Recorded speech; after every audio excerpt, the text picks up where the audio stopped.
In Contents, right-click the well geology layer and choose Attribute Table. Examine the fields. Let's find out how many of the wells are on limestone units.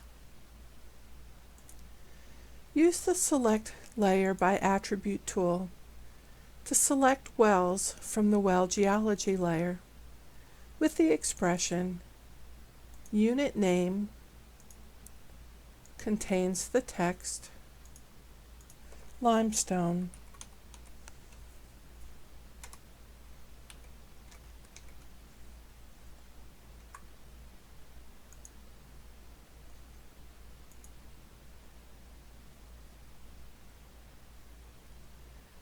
Clear the table selection